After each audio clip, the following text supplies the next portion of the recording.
የአማራ ፋኖ ብሔራዊ ኃይል በወሎ የምስራቅ አማራ ኮር አንድና ሁለት አሃዶች በጋራ በጉባ ላፍቶ ወረዳ እዜት በር ላይ በወሰዱት እርምጃ በመቶዎች የሚቆጠሩ የአገዛዙ ወታደሮች ተገደሉ።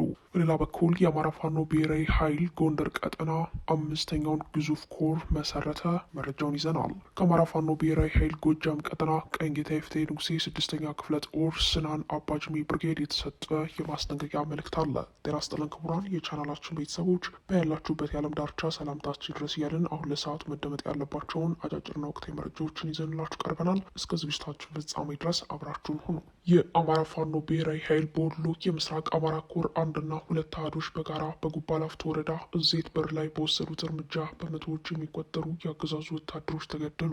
ተጠናክሮ በቀጠለው ተጋድሎ ምስራቅ አማራ ኮር አንድ ክፍለ ጦሮችና የምስራቅ አማራ ኮር ሁለት ታጠቅ ክፍለ ጦር ትናንት ንጋት ጀምሮ ጉባ ላፍቶ ወረዳ እዜት በር አካባቢ ሰራዊቱ ለወራት መሽጎበት የነበረውን ከፍተኛ ምሽግ በመስበር በመቶዎች የሚቆጠሩ በርካታ ኃይል በመረፍረፍ ታላቅ ድል በመጎናጸፍ የዙፋን ጠባቂ ሰራዊቱን ሙትና ጉዳት በማድረስ የአገዛዙን ሬሽን በማቃጠል በአገዛዙ ሰራዊት ላይ ከፍተኛ ሰብአዊና ቁሳዊ ኪሳራን በማድረስ ሰራዊቱን አንገት ማስደፋት ተችሏል። በተጋድሎ ነበልባሎቹ በመቶዎች የሚቆጠር የአገዛዙ ኃይል እስከ ወዲያኛው ከመሸኘት ባሻገር ከ20 በላይ ነፍስ ወከፍ ክላሽ ከ3000 በላይ የክላሽ ተተኳሽ ቦምቦችና የወገብ ትጥቆችን ገቢ አድርገዋል። የጀግኖቹን በትር መቋቋም ያቃተው የአገዛዙ ኃይል በከባድ መሳሪያ በዘፈቀደ መንገድ በመወንጨፍ በንጹሐን ላይ የሚያደርገውን ጭፍጨፋ ዛሬ በአሰቃቂና አሰግናኝ ሁኔታ ጭፍጨፋውን አጠናክሮ በርካታ ንጹሐን ሰለባ በማድረግና የንጹሐን ቤቶችን ሲያቃጥሉ ውለዋል። በተያያዘም ይህ የዙፋን ጠባቂ ሰራዊት ምሽጉ ሲሰብር በርካታ ሴቶችና ንጹሐንን አግቶ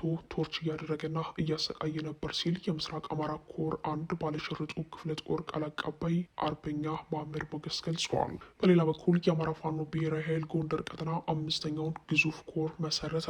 የአማራ ፋኖ ብሔራዊ ኃይል ጎንደር ቀጠና አካል የሆኑት 7 ክፍለ ጦሮች በማካተት የተመሰረተው ኮር ስያሜ ዳግማዊ ቴዎድሮስ አምስተኛ ኮር በሚል ተሰይመዋል። በዳግማዊ ቴዎድሮስ አምስተኛ ኮር ስር ጎንደር በጋሻው ክፍለ ጦር፣ መብረቅ ክፍለ ጦር፣ ጥቁር አንበሳ ክፍለ ጦር፣ ንስር በለሳ ክፍለ ጦር፣ ታድሎ ብርሃን ክፍለ ጦር፣ ዞዛምባ ንጉስ ክፍለ ጦር፣ ፋናይ ውቤ ክፍለ ጦርን በማደራጀት ግዙፉን አምስተኛ ኮር እውን ማድረግ ተችሏል። መረጃችን የቀጠለ ሲሆን ከአማራ ፋኖ ብሔራዊ ኃይል ጎጃም ቀጠና ቀኝጌታ የፍትሄ ንጉሴ ስድስተኛ ክፍለ ጦር ስናን አባጅሜ ብርጌድ የተሰጠ የማስጠንቀቂያ መልእክት።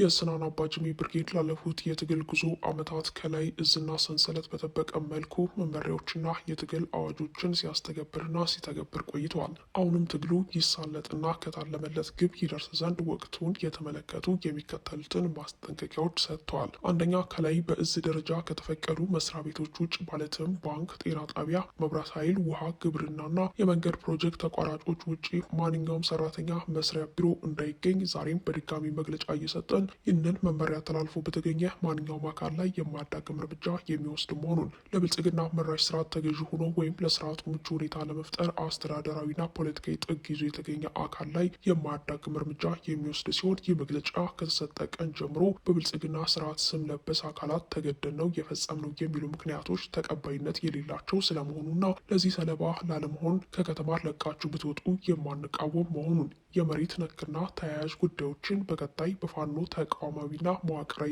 መምሪያ የሚታዩ ሲሆን በዚህ ዙሪያ ማንኛውም ግለሰብ መሬት ከነበረው ይዞታና አጠቃቀም ውጭ የማይጨመር ወይም የማይቀነስ ስለመሆኑ፣ በሌላ በኩል አማጋ የገፋና ቤት አማጋ ላይ የሰራ እንዲሁም መንገድ የዘጋ ብርጌዱ አስፈላጊውን እርምጃ ከወዲሁ እንደሚወስድ፣ ወቅቱንና የሰላም መደፍረስን ሽፋን በማድረግ ልዩ የማጭበርበሪያ ሰነድ ያዘጋጀ ወይም የግል ሀብትንም ይሁን የጋራ ሀብቶችን የሽያጭ ጨረታ ያደረገ የተጠያቂነት አሰራር የሚሰፍን መሆኑንና ትግሉ ከተጀመረ ጊዜ አንስቶ ቤት ቦታና የሊዝ መሬቶችን ጨረታና ሽያጭ የታገደ መሆኑን፣ የሸጠ ወይም የገዛ ካለ ተቀባይነት የሌለው መሆኑን፣ የአማራ ፋኖ ብሔራዊ ኃይል በሰጠው አቅጣጫ መሰረት እቁብ መጣል ይሁን ማስጣል በወረዳችን የገጠር ቀበሌዎች ረቡ ገበያ ከተማ የማይቻል ስለመሆኑ ይህንን ተላልፎ የተገኘ አካል 50 ሺህ ብር ቅጣት ተቀጥቶ እቅቡን የሚያቆምና በዚህ ገደብ ያልተቆጠበ ሀብት ንብረቱ የሚታገድ መሆኑን በአጽንኦት እናሳስባለን።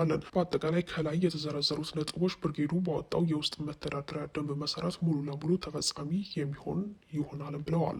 የብልጽግና መራሹ ሰራዊት ንጹሐንን መጨፍጨፉን ቀጥሏል። የአማራ ፋኖ ብሔራዊ ኃይል ወሎ ቤት አማራ ላስታ ሳምነው ኮር ጥራሪ ክፍለ ጦር ከበቅሎ ማነቂያና ከሙጃ ወደ ወንዳች ይባርና እንጀፋት ቀጠና ገባለሁ ብሎ የመጣውን የብልጽግናውን በር አስጠባቂ መከላከያ ሚሊሻና አድማ ብተና አከርካሪው ተመቶ ባለበት እንደቆመ ከዚህ በፊት መዘገባችን ይታወቃል። ይህንን የወገን ኃይል መቋቋም ያቃተው የአገዛዙ ኃይል የበቀል ጥላቸውን በአማራ ህዝብ ላይ በማሳረፍ ግንቦት 24 ከወንዳች ከተማ እውር ድንብሩን መድፍ እየተኮሰ የዋለ ሲሆን የ5 ልጆች አባት የሆነውን የላስታ ወረዳ 017 ቀበሌ እንጅፋት ከተማ ነዋሪ የሆኑትን የ74 ዓመት ሽማግሌ አቶ አረጋ ማዱ በመድፍ አረር ከነሙሉ ቤታቸው ተቃጥለው ህይወታቸው ሊያልፍ ችሏል። መዳረሻው ድልና ነጻነት የሆነው የአማራ ህዝብ የህልውና ተጋድሎ ተጠናክሮ ይቀጥላል ሲልም የአማራ ፋኖ ብሔራዊ ኃይል ላስታ ሳምኖ ኮር ህዝብ ግንኙነት ኃላፊ ፋኖ ቢሆነኝ ቢያብን ገልጿል።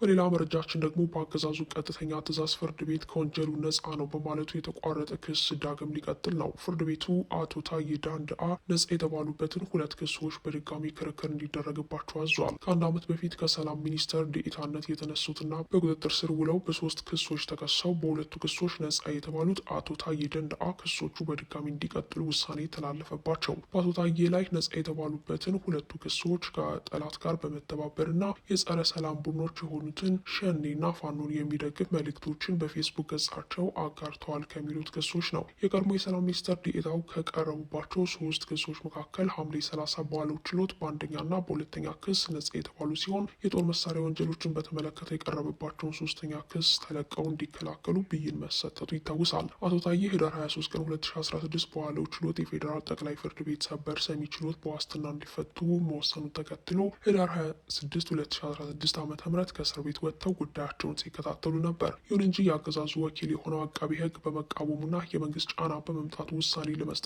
ትናንት ቀጠሮ የሰጠው ፍርድ ቤቱ የአቃቢ ህግን ይግባኝ በማጽናት አቶ ታዬ ነጻ በሆኑበት 2ቱ ክሶች እንዲከላከሉ ብይን ሰጥቷል። በመሆኑም ክሶቹ ለፌዴራል ከፍተኛ ፍርድ ቤት እንዲመለሱና ክርክሩ እንደሚቀጥል መናገራቸውን ቢቢሲ ዘግቧል። ከ3ቱ ክሶች መካከል በ2ቱ ነጻ በመባላቸው የከበረላቸው የዋስትና መብታቸው ይነሳል ወይስ አይነሳም የሚለው በቀጣይ ቀጠሮ የሚታወቅ ይሆናል ብለዋል። ሆኖም የአገዛዙ ዓላማ ማሰር መሆኑን የውስጥ ምንጮች ተናግረዋል። ከባህር ማዶ ወዳገኘናቸው መረጃችን ስናቀና አሜሪካ የገባችውን የታሪፍ ስምምነት በከፍተኛ ሁኔታ ጥሳለች ስትል ቻይና ከሰሰች።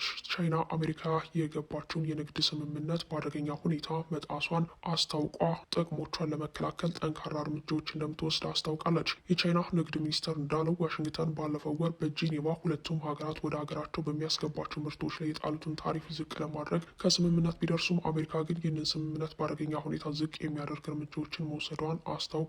የሚኒስተሩ ቃል አቀባይ አክለው የአሜሪካ እርምጃዎች በጥር ወር በቻይና መሪ ዢ ጂንፒንግ እና በፕሬዚዳንት ዶናልድ ትራምፕ መካከል በተደረገ የስልክ ውይይት ወቅት የተደረሰው ስምምነት በእጅጉ ጥሷል ብለዋል። የቻይና መንግስት አቋም የተሰማው ባለፈው አርብ ትራምፕ ቻይና ከኛ ጋር የገባቸውን ስምምነት ሙሉ በሙሉ ጥሳለች ሲሉ ከተናገሩ በኋላ ነው። በወቅቱ የአሜሪካ ፕሬዚዳንት ዝርዝር መረጃ ያልሰጡ ቢሆንም የንግድ ተወካይ ጂም ሲን ግሪ እንደተናገሩት ግን ቻይና በስምምነቱ መሰረት ከታሪፍ ውጭ የሆኑትን ተግዳሮቶች እያነሳች እንዳልሆነ ተናግረዋል። በግንቦት ወር በጄኔቫ በተካሄደው ስብሰባ ላይ በተካሄደው የንግድ ስምምነት አሜሪካ ከቻይና የሚመጡ ሸቀጦች ላይ የጣለችውን ቀረጥ ከ145 በመቶ ወደ 30 በመቶ ዝቅ አድርጋለች። ቻይና በበኩሏ በአሜሪካ ምርቶች ላይ የጣለችውን ታሪፍ ከ125 በመቶ ወደ 10 በመቶ አውርዳለች። ሰኞ ዕለት በጂንግ አሜሪካ በስምምነቱ ላይ የጣሰችውን ስትዘረዝር የኮምፒውተር ቺፕ ዲዛይን ሶፍትዌር ለቻይና ኩባንያዎች መሸጥ ማቆም፣ በቻይና ግዙፍ የቴክኖሎጂ ኩባንያ ሁዋዌ የተሰሩ ቺፖችን በሀገሯ ጥቅም ላይ እንዳይውሉ ማስጠንቀቅና የቻይናውያን ተማሪዎች ቪዛ መሰረዝን ያጠቃልላል። ይህ በእንዲህ እንዳለ 2 ከፍተኛ የዋይት ሀውስ ባለስልጣን ትራምፕና